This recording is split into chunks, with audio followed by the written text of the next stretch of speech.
I'm Greg Hunter. Welcome to USAWatchdog.com. What a 1-2 punch. Mark Skidmore of 21 trillion missing money fame, and also Catherin Austin Fitts, who did as much as anyone, actually more than anyone else, defining what the 21 trillion means. It's just volume 1 of the, let me make sure you say, the real game of missing money. She does this at Solari.com. She's done a tremendous amount of work in this, and I'm remiss that I did not bring all that up in my interview. Some people, said shame on me for not doing it, and they're right. But anyway, she's done a tremendous job in framing what this missing 21 trillion means. It's not just the 21 trillion. It also is the national security secret of it all. It's been going on since the 40s, actually since the Federal Reserve was produced. But this is just volume 1. This is a Solari Report, very slick. It's what you get when you become a Solari Report member at Solari.com. This is only volume 1. Volume 2 is just as great as this. And anybody who wants to understand this $21 trillion and what it means to your life, to the country, to the Constitution, you should become a Solari member and get that. That's worth the price of admission. And without further ado, I will bring on Catherin Austin Fitts, the founder of Solari.com and the Solari Report. Catherin Austin Fitts, thanks for joining us today on USAWatchdog.com. Oh, it's great to be back. I was in Europe for a month, and now I've been driving all over America. I'm in Texas now. And every time something happens, I keep saying, I got to talk to Greg about this. So I'm backed up on my got to talk to Greg about this. We got lots to talk about. I want to get into this because people don't realize this is not just a one-off a fact. The 21 missing trillion. It fits in with a much deeper, broader war, as you were saying in the pre-interview about this. A much deeper war about secrecy, about money printing, about all the things they do us.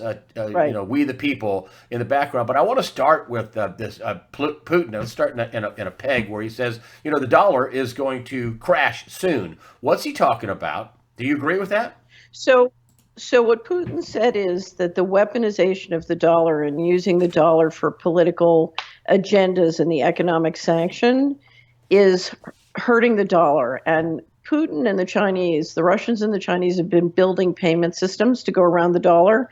And we have countries in the emerging markets all around the world trying to create swap arrangements and other arrangements so that they can go around the dollar. And when the Iran deal was canceled, there was real pain around the sanction issues. So what Putin is saying, and he's talking his book, because remember, they're building up payment systems to compete with SWIFT and the sort of the American-based systems that are used for control. What Putin is saying is, the dollar is going into a steep decline. And what was interesting about his comment was he said soon.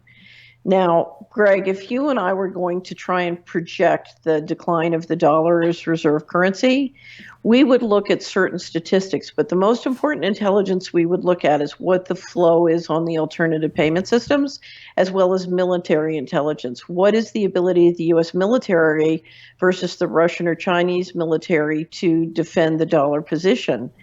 And that is intelligence that Putin has. And because Putin has that intelligence, people really stood up, and I really stood up and took notice. I'm doing a very deep dive now. Our next big publication is going to be a state of our currencies. And I'm doing that because if Putin has access to that intelligence, which I don't, and is saying dollar could go into a deep decline, we need to take a serious look at it. Now, the dollar is clearly under pressure. If you look at global reserves, the central banks are buying gold and selling dollars, including the Russians and Chinese. Now, part of that is because they're in a dollar trap. Many economies around the world, we've lent fantastic amounts of dollars globally since the financial crisis. And so there's a bear trap. And if you look at the dollar, it's up for the year, not a lot, 2 to 3%, but the dollar's holding. And yet, if you look at the price of household goods for anyone in America, where I live, it's approximately 8 to 10% a year increase in household goods. You can tell that the money printing has been significant.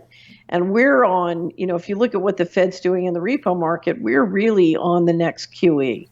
So we've got a problem with currency debasement. And what Putin is saying is it's going to go faster, a lot faster in 2020. And I think that's an issue I'm looking at. Every year in our annual wrap up, we do a scenario design. And one of the scenarios in this year's scenario design is going to be the dollar really declines significantly in 2020. That's your big prediction for 2000 for this year to next year. You think the dollar is going to take a hit next year? Well, the dollar's been taking a hit. When you have 10% inflation in real household goods every year for 5 years, the dollar's already taking a hit, as are many fiat currencies around the world. The reason the dollar is dangerous and dominant is there's no major currency that can replace it.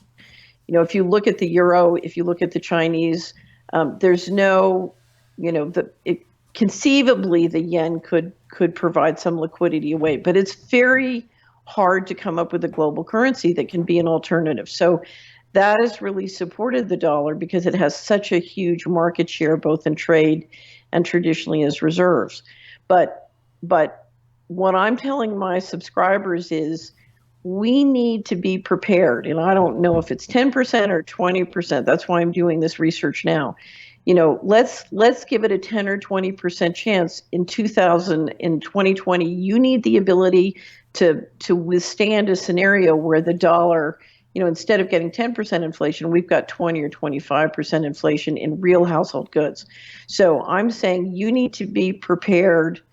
And this is not just the U.S. It's anybody in the developed world whose economies have been ballooned by printing fiat currency. You need to be prepared for acceleration in the decline in the value of fiat currencies. That's a big issue.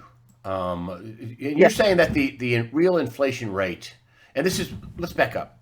But you've got the Fed pumping out $60 billion a month. That's a fact. That's not my opinion. Right. You got the Fed in the repo market. There was overnight, and then it became 14-day, and now I think they're giving up 42. Right. We got permanent. We're printing money, and it's 100. Some nights it's 100 billion plus a night.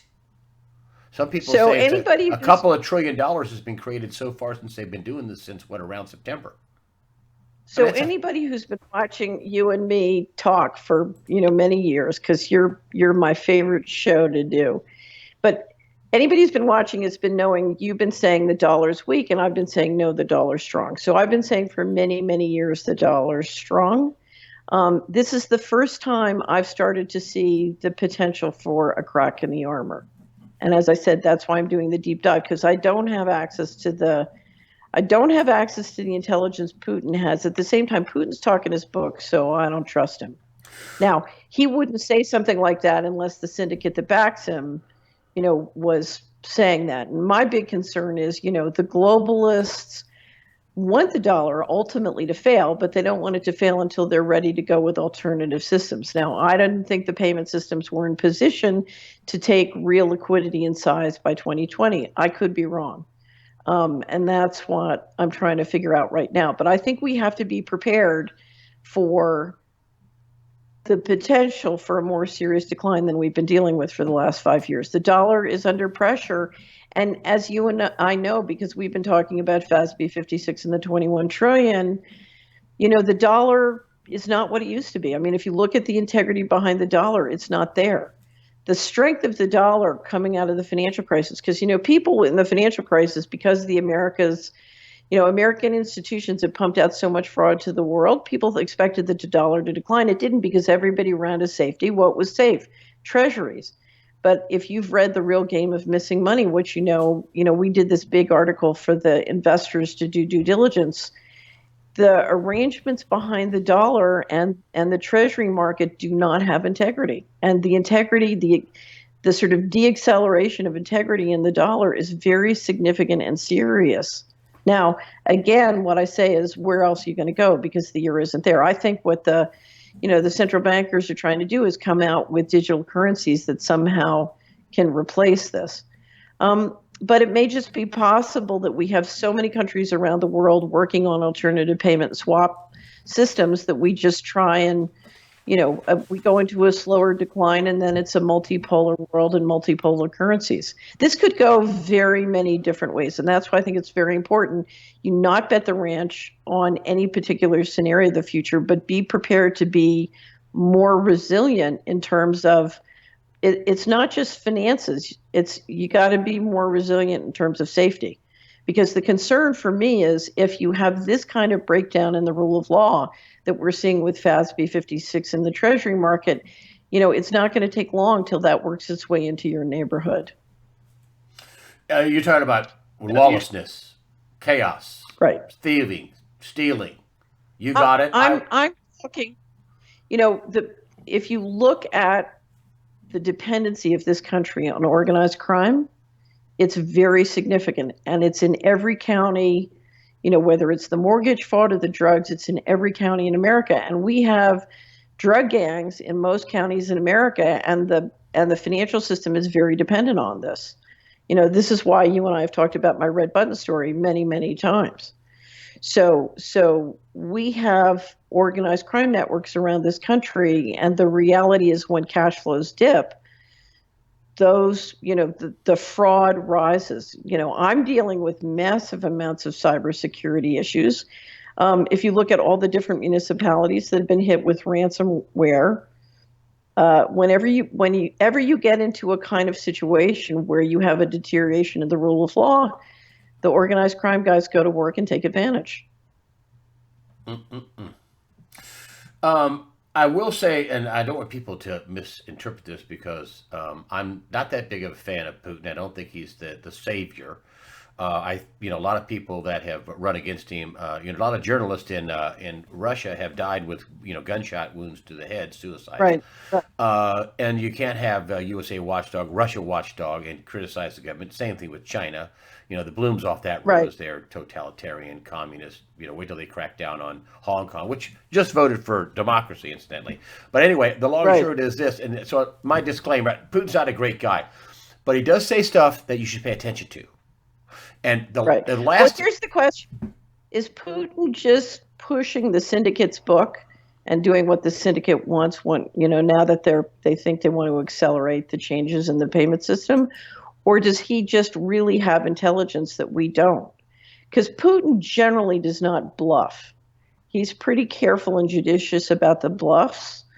So, this could easily be a bluff. I don't trust him as far as I can throw him. But the reality is he has access to that intelligence. And he and the Chinese, if you look at the progress they've made on, sort of different arrangements as well as payment systems, it's pretty significant. Russia is relatively, in terms of debt position, gold reserves, and the building of relationships with the Chinese, and their development of a non-GMO agricultural market, they've made great strides to a much more resilient economy. So he's either talking his book or he has intelligence that has him projecting a decline that's faster than what I would expect. Well, he did say before Benghazi, 9/11/12, remember that? About 2 weeks before that, I remember reporting on Putin saying, hey, when you get terrorists to do your bidding, and that's what Hillary and Obama did in Libya. They got terrorists to kick out Gaddafi. When you get terrorists do your bidding, it could backfire and blow up in your face.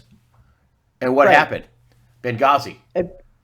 Right. Was he talking his book? Was he bluffing? That's why my estimate is the American intelligence infrastructure has been astonished at the speed at which Putin has been able to bring Russia back, because after the rape of Russia, they were really on their back. And I think one of the reasons he's been able to do it is he's very careful in his use of words and his use of the law. And he has been very patient in not using the kind of dirty tricks in some respects that the Americans. So he's cautious, he's careful. And he was right about that. And it's a perfect example of things the Russians have been careful about, because they're playing in a very tricky position on the world stage, and the Americans have not been careful. I think we've been sloppy, and Benghazi is an example of that. You bring up Obama, and I just have to mention Greg, because I was seething. I had ear out my steam.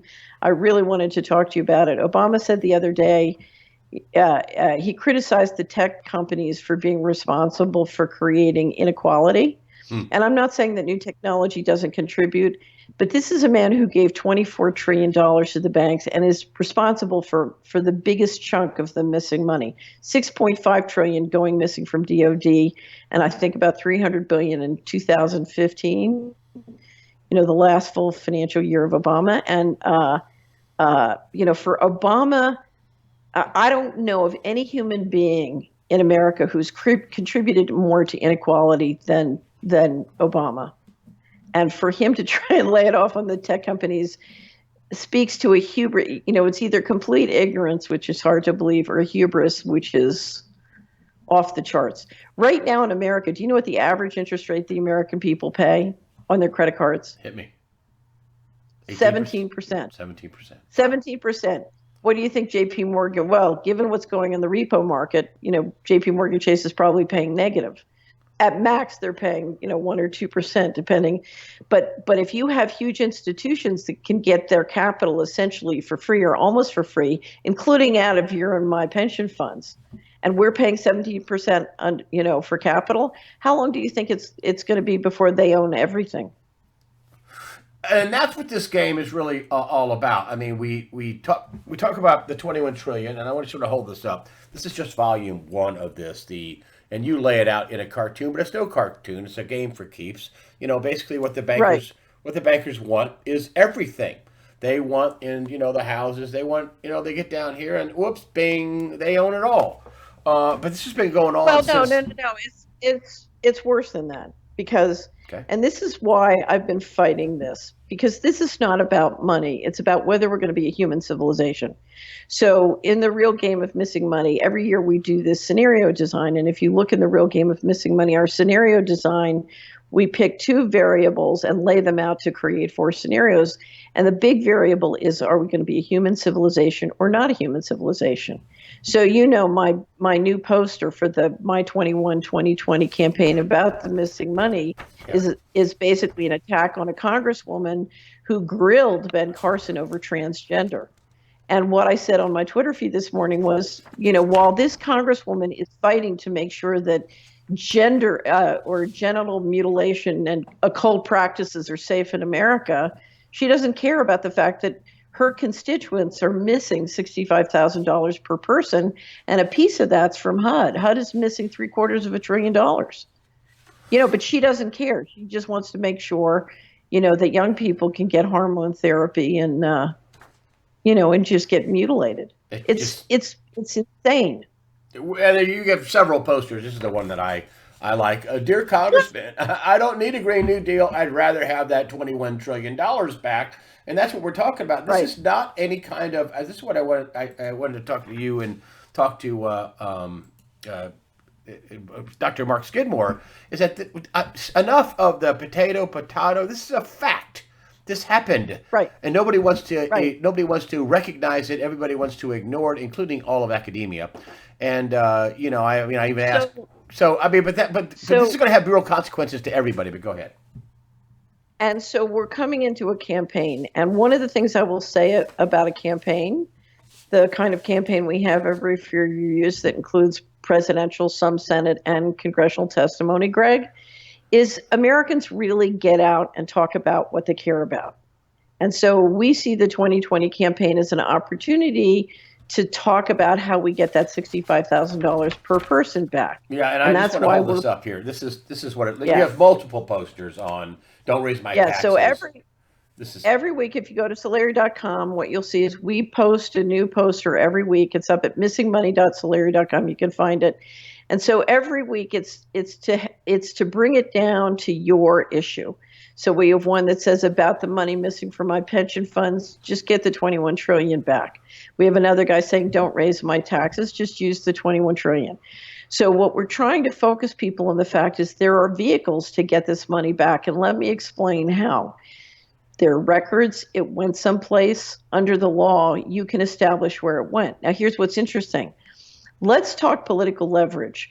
If our pension funds are being emptied out by negative interest rates or being emptied out by mortgage fraud, If you take a look at CalPERS took a huge hit from sort of funny mortgage paper during the fiscal crisis. If our pension funds are being emptied out by this, we can come to the table and say, you know something, there's $21 trillion missing. You funded the banks with $24 trillion that we weren't required to pay by law.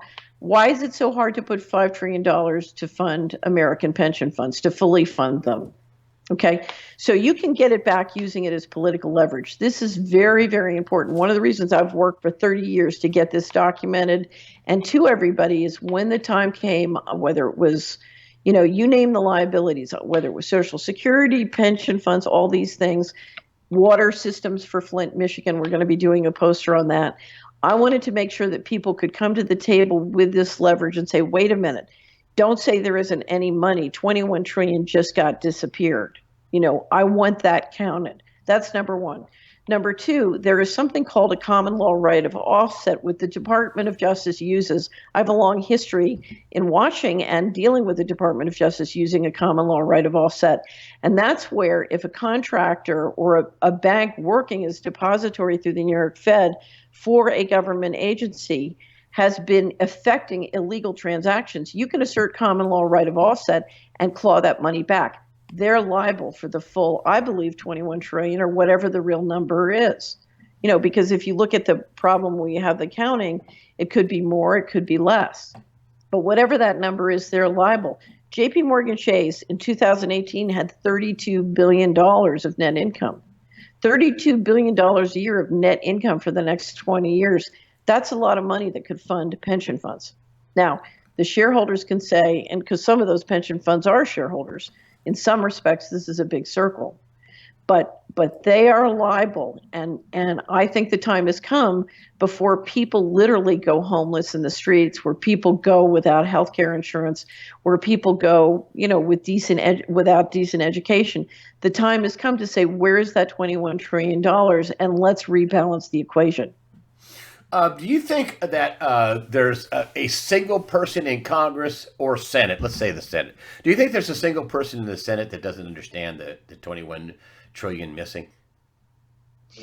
So I've had different experiences with the different congressmen on this issue. There was one congressman I worked with on testimony who was the one who got Donald Rumsfeld to admit. I don't know if you've ever seen Cynthia McKinney's testimony where she held him responsible about the missing money. 2.3 trillion. Right. I have a very famous article called Saving Tennessee. And I met with, I was in a town hall meeting with a congressman, and I asked him at the time, it was 3.3 trillion missing at that time. It wasn't up to 21 trillion, and Skidmore hadn't done a survey. And I asked him, what are you doing about the missing? He was on both the Budget and Appropriation Committee, and in front of all my neighbors at one of the local banks, I said, there's 3.3 trillion missing from DOD. And he said, yes, I know. And I said, what are you doing about it? And he looked at me shocked and he said, nothing. There's nothing I can do. Now, he's on the Budget and the Appropriation Committee. And remember, Congress holds the power of the purse. Now, I then wrote an article and I wrote him a long letter with a list of all the things he could do, because there were many, many things a congressman could do. But I think many of the people in Congress are scared because they don't think the American people will back them up on this. And one of the reasons they don't is everybody in America wants a bigger check. So you think everybody in Congress, they all know? They all know. So a minority of people are stupid, like they don't understand this. But you're saying I think the majority of congressmen know that the government is violating its requirements to produce audited financial statements. I think most of them have not sat down and read The Real Game of Missing Money. We've offered to send a copy to every of them gratis. Any public official who wants a copy gets a copy gratis. I don't think they've sat down and realized how dangerous and how bad this is. Because I will tell you something, Greg. We've sent out thousands of copies around the world. And my attorney and I sat down and wrote caveat emptor, and then I had another group of attorneys write the 7 pieces on the law. And I've gotten some very serious investors to sit down and read this. And when they finished, they said, "Oh my God, I had no idea that You're talking it about was this right here. bad." This is only Yes. volume 1. There's 2 volumes of it. Right. And the main piece for investors, and when I say investors, I don't mean just institutional investors, I mean small investors too. If you're responsible for your family money, if you go to missingmoney.solari.com and then go to the real game of missing money, you can read the article that my attorney and I wrote called Caveat Emptor: What an Investor Needs to Know to Do Due Diligence. And this is not just the 21 trillion million. This is FASB 56, because as you know, my greatest concern is that our pension funds are buying treasuries, and then that money goes into the treasury, and then I'm afraid that some of it, not all of it, but some of it's going out the back door. And as a result, when our treasury is not collateralized by the assets we funded, it's collateralized by the land and homes and real estate and ability to pay taxes of the American people. If we're funding assets and those assets, or some of them, are disappearing out of the back door, what is the value of a treasury? It's an IOU from ourselves. So you're converting an asset into a liability. I mean, that's a very neat trick. That's the ultimate Ponzi scam. That's my concern. My concern is, when I saw the 6.5 trillion missing from DOD in 2015, I said, this is a cut and run. This is just so people know, that was what the Army said. The Pentagon said, we can't find they put it in writing. We can't find $6.5 trillion. The Pentagon. Right. And as you know, after Dr. Skidmore, because Dr. Skidmore and his students did an absolutely fantastic job. They did a complete survey, and we've now got all their documentation up at missingmoney.solari.com. When you go in and you look at that documentation, what you realize is to move 6.5 trillion of transactions and not account for it is stunning. And when Dr. Skidmore asked questions, both of the IG and DOD, and got on your show and started asking questions, they then sent the IG in to do one review, and that's the one he found that was redacted. He sent me a copy, and it's up at missingmoney.solari.com under DOD and HUD documentation. He sent me a copy of this IG's report. The title was redacted, and every number in the report was redacted. And I looked at it, and he called me and he said, "Can this happen?" And I said, "No, I didn't know this was possible. I didn't know it was possible for the classified guys to redact every number in an IG's report." Now, it was shortly after that the FASB 56 was promulgated. And what the FASB 56 people said when they promulgated it is, we can either institutionalize permission to do secret books, which I would say is not legal under the Constitution and under the laws. We can either do that or redact the entire DOD financial statements. I would prefer redacting the entire DOD financial statements, because in fact, now what you're saying is, HUD and all the other agencies and another 150 plus entities of the U.S. government can have secret books as well. So I'd rather corral it over at DOD than have the whole. But here's the thing. It's important to understand what FASB 56 means, Greg, and that means that Congress no longer controls the approval of international treaties. It no longer controls whether or not we go to war.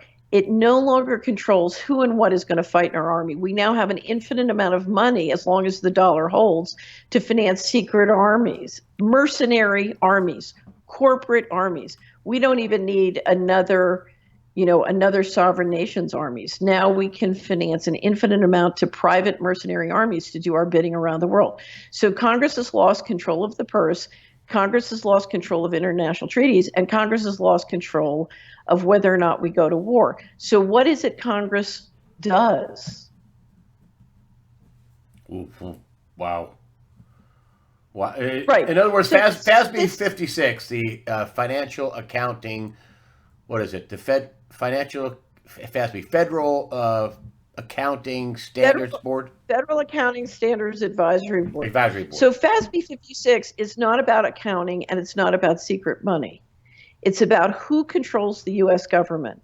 And now that Amazon is running all the cloud for the intelligence agencies, and Microsoft is about to run the cloud for all the DoD cloud, once you get those two clouds in place, with FASB 56, you can re-engineer the entire government operation lickety-split to be absolutely controlled by a secret group of people who can do whatever they want. That's what this is.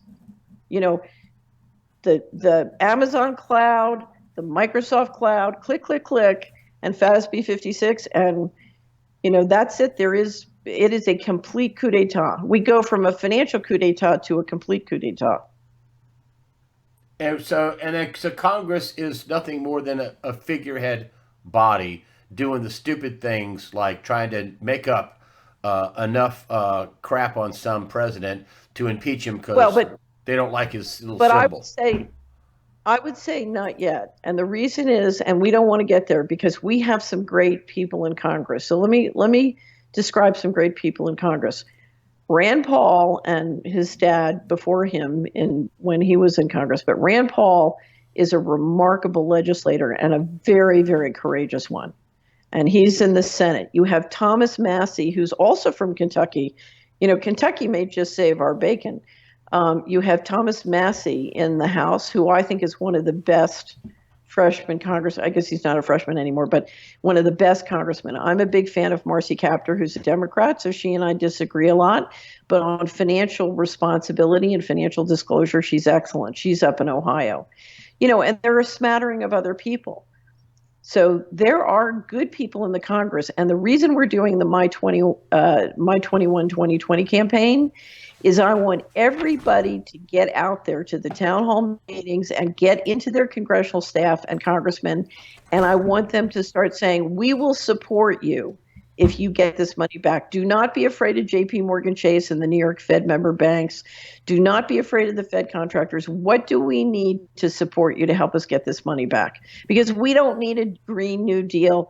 We don't need, you know, all these crazy climate change ops. We don't need transgender bathrooms. We need to get back to good old fundamental, you know, basics. And but if you have a good, you know, if you have somebody like Thomas Massie in your district, you need to do everything you can to learn from him what you can do to support him. Because people like Rand Paul and Thomas Massie know what to do. They need support. Your 2020 campaign, Solari.com, with everything you find all this at, you know, listen, your next Solari report is coming out. What's that about? You don't have that done yet, but you're doing something on the dollar, is that right? So we're about to post and mail the one that's called Can ESG Turn the Red Button Green? And it's about how basically there's an effort to use climate change to steer control of investments. So it's about central control of investments and how to stop central control of investments. So that will come out. The PDF will probably go up next week, and then we'll mail that shortly to the premium subscribers. Then the next one is called The State of Our Currencies. Then the one after that is going to be, it's called Take Action. So that's going to be full of things you can do, including helping your congressman steer this boat right. And then for the annual wrap up, we're going to be doing Deep State Tactics 101. I've been doing a series that is the most popular series at Solari Greg called Deep State Tactics. And it came out of the thing I wrote for Real Game of Missing Money on my personal history.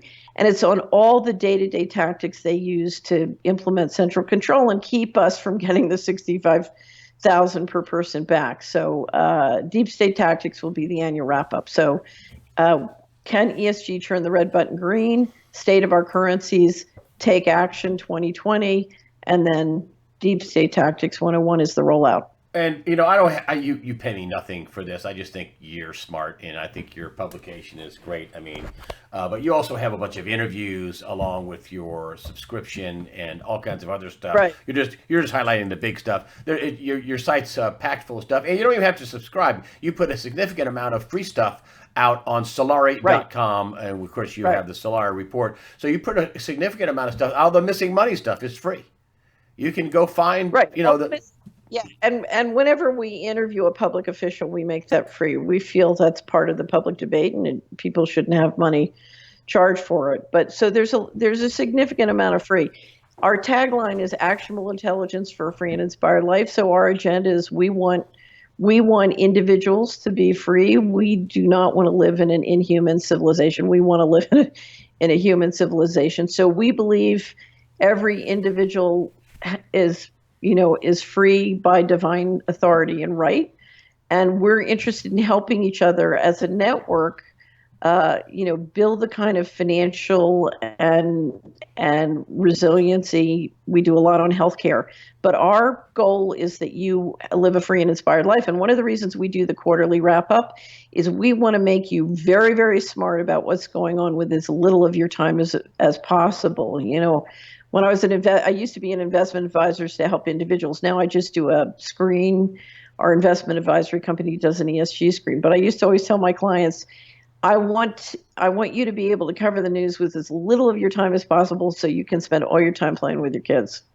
Yeah, and you're the big. I'm so happy to have you on. I just had an opening pop up and it got you in. I thought this is perfect. I got Skidmore. I got you. You're the big interview for the Thanksgiving week, and I don't mean to get corny. Well, something, Greg. What? This Thanksgiving, I'm going to give thanks for you. Oh, that's very kind of you. That's we're all in the trenches fighting these evil weasels. I mean, they're just the evil. Yeah, I mean, we were talking about all the money we spend in the background, and I with all the servers and the technology, and I don't want to get into it. I don't want to be like I'm complaining. That's I don't a big war. The attacks are. Well, I had 1,800 attacks in one day. I will say that I had 1,800 in one day. Right. From all over the world. The attacks I've had ever since I got back from Europe have been just amazing. But here's what I have to say. My favorite interview of the last decade is your interview with Mark Skidmore. I think it was the one before this one, where we had a reporter do really cheap tricks. And it was around that new Green Deal. It was AOC and the new Green Deal, and they played a really cheap disinformation game and lied about what Skidmore had said. It was appalling. And you got on with Skidmore and you just nailed the game because you have such a deep experience in the media that I don't have, Skidmore doesn't have. And you just laid out the game and nailed it. And it was hysterical. I was laughing so hard I was crying. And that's the kind of media power we need. We need people to help us see the game. And I think with your experience in media, you really, you can really nail the bad guys when they do disinformation. And I for one, I love it because I am sick of the disinformation. It's what they've turned into is, last week the propaganda. I mean, they stopped with the news. We're journalists. Stop it. Please stop it. Right. Stop it. Listen, thank you for coming on during Thanksgiving. This is going to get a big, long play because I'm not going to do much of a weekly news wrap-up. I'm just going to do a little quick Thanksgiving message and then direct people to this interview. So, thank you very much for coming on for the big Thanksgiving interview. Okay. I really appreciate it. Well, have a wonderful Thanksgiving. And everybody in the United States who's watching, I hope you have a wonderful Thanksgiving with your family as well. It's Catherin Austin Fitts. It's Solari.com. There's lots of free stuff there. You can also become a subscriber and get fantastic stuff like this. This is just volume 1. I've held it up several times. But anyway, Solari.com is the website. The Solari Report, written a lot by you. Lots of interviews, lots of great other information on your website. Catherin Austin Fitts, thank you for joining us today on USAWatchdog.com. Thank you, Greg. Happy Thanksgiving.